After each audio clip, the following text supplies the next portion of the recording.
भगवान राम यांनी वनवास काळात येथे वास्तव्य केले होते, म्हणून या ठिकाणाला रामतीर्थ असे नाव पडले.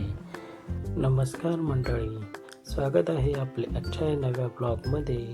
काही कामानिमित्त आज आम्ही आलो आहोत आमच्या गावी पोचल्यानंतर पाहिले तर काय, घराच्या भोवतीची अवस्था खूप बेकार झाली होती.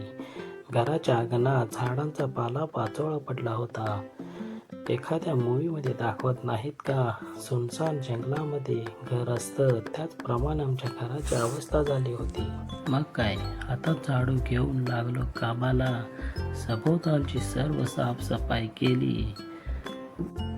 त्यानंतर थोडी पोटपूजा केली आणि थोडा वेळ आराम केला.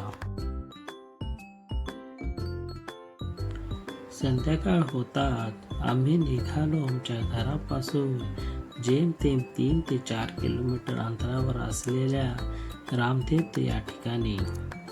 व्हिडिओ शेवटपर्यंत पाहत राहा मित्रांनो, कारण तुम्हालाही हे ठिकाण खूप आवडेल.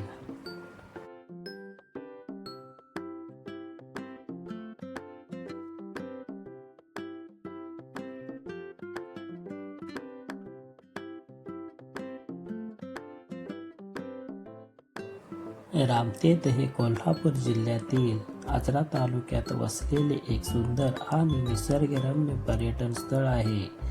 सह्याद्रीच्या डोंगरामध्ये वसलेले हे ठिकाण हिरवाईने नटलेले असून येथे येणाऱ्या पर्यटकांना शांतता आणि प्रसन्न वातावरणाचा अनुभव मिळतो.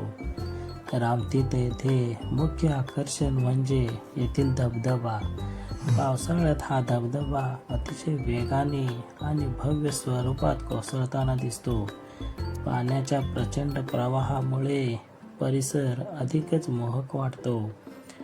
धबधब्याजवळ नैसर्गिकरित्या तयार झालेल्या दगडी रचना आणि स्वच्छ पाणी हे पर्यटकांना आकर्षित करते.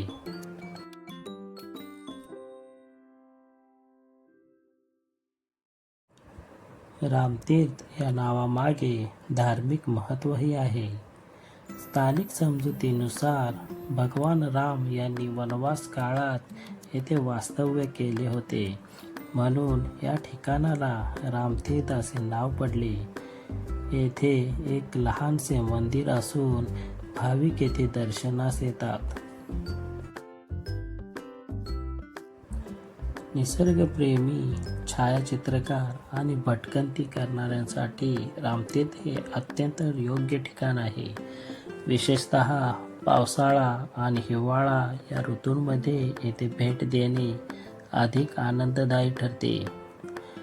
अशा प्रकारे रामतीर्थ आचरा हे धार्मिक आणि नैसर्गिक सौंदर्य यांचा सुंदर संगम असलेले एक महत्त्वाचे पर्यटन स्थळ आहे.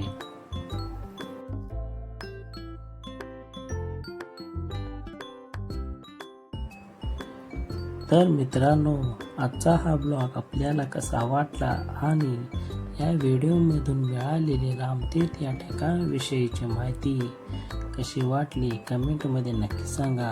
थँक्यू.